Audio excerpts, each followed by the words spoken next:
अस्सलाम वालेकुम और रहमतुल्लाहि व बरकातुहू। आप सभी का हमारी 30 दिनों की 30 कहानियों की सीरीज में दिल से स्वागत है। दुआ है कि अल्लाह ताला आपको हर दिन सुकून और बरकत अता फरमाए। आज हम इस खूबसूरत सीरीज के चौथे दिन का आगाज करते हैं। आज की कहानी का अनुवान है the true story of a godly labourer. आइए बिना वक्त जाया किए आज की ईमान अफरोज कहानी शुरू करते हैं। छोटे से गाँव में अब्दुल्ला नाम का एक सिंपल मजदूर रहता था। वो अपनी मेहनत, अच्छे दिल और ईमानदारी के लिए जाना जाता था। हर सुबह अब्दुल्ला जल्दी उठता, फजर की नमाज अदा करता और कुरान शरीफ की तिलावत करता। फिर वो हमेशा अल्लाह का नाम लेकर अपने डेली लेबर के लिए निकल पड़ता। उसकी जिंदगी सादगी और संतोष से भरी हुई थी। अब्दुल्ला अपनी बीवी फातिमा और अपनी छोटी बेटी आयशा के साथ रहता था। फातिमा एक सब्र और नेक औरत थी जो हर हाल में अब्दुल्ला का साथ देती थी। वो सिंपल हालात में भी खुश रहती और हमेशा अपने हस्बैंड का हौसला बढ़ाती थी। उनकी बेटी आयशा एक समझदार और आज्ञाकारी बच्ची थी जो अपने पेरेंट्स की आंखों का तारा थी। हर दिन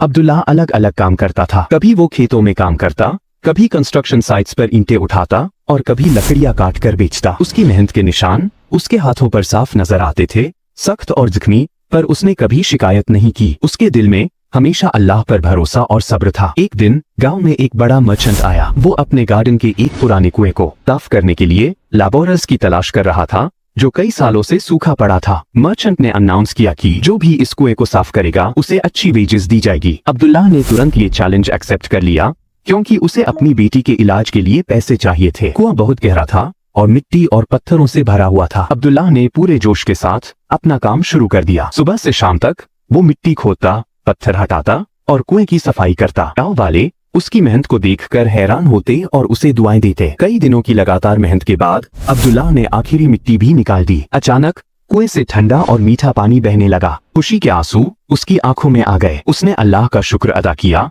और गार्डन के मालिक को खुशखबरी दी। मर्चेंट अब्दुल्ला की मेहनत और ईमानदारी से बहुत इम्प्रेस हुआ। उसने अब्दुल्ला को न सिर्फ वादे के मुताबिक वेजेस दी बल्कि कुएं की ओनरशिप भी उसके हवाले कर दी। ये अब्दुल्ला के लिए किसी मिरेकल से कम नहीं था। इस ब्लेसिंग के साथ अब्दुल्ला ने कुएं के पानी को बेचना शुरू कर दिया। उसने एक छोटा बिजनेस स्टार्ट किया और अल्लाह ने उसके रिस्क में बेपनाह बरकत दी। एक गरीब मजदूर से एक सक्सेसफुल बिजनेसमैन बनने का उसका सफर उसके मजबूत ईमान का सबूत था, पर उसकी नम्रता हमेशा बरकरार रही। अपनी बेटी आयशा का इलाज करवाने के बाद अब्दुल्ला ने अपने गाँव के दूसरे गरीब लोगों की मदद करना शुरू कर दिया। उसने एक छोटा स्कूल भी खोला जहां गरीब बच्चों को फ्री एजुकेशन दी जाती थी। उसकी जेनरोसिटी की कोई हद नहीं थी। एक दिन एक थका हुआ ट्रैवलर उसके दरवाजे पर आया जो भूखा और प्यासा था। अब्दुल्ला ने उसका वेलकम किया, उसे पानी पिलाया और खाना खिलाया। ट्रैवलर ने उसे दुआ दी और कहा, अल्लाह तुम्हें दुनिया और आखिरत में कामयाबी दे। इन सब के बावजूद अब्दुल्ला का ईमान कभी कमजोर नहीं हुआ। उसके बिजनेस में हमेशा ऑनेस्टी थी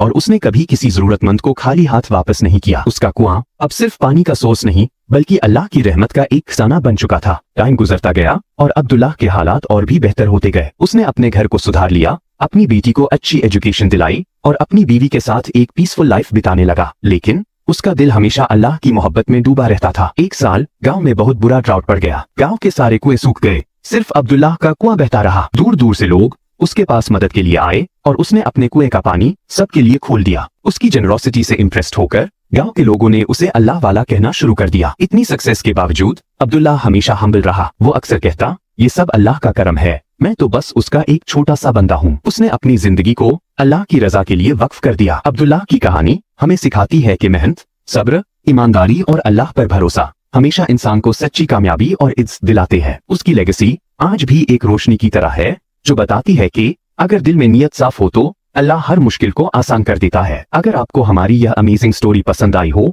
तो प्लीज हमारे चैनल को सब्सक्राइब करें, वीडियो को लाइक करें और अपने कीमती ख्यालात कमेंट्स में जरूर शेयर करें। और हाँ, हमारी इस सीरीज की अगली इंस्पायरिंग स्टोरी देखने के लिए बेल आइकन को दबाना न भूलें ताकि आपको हमारी हर नई वीडियो की नोटिफिकेशन सबसे पहले मिले। जज़ाकल्लाहु खैर।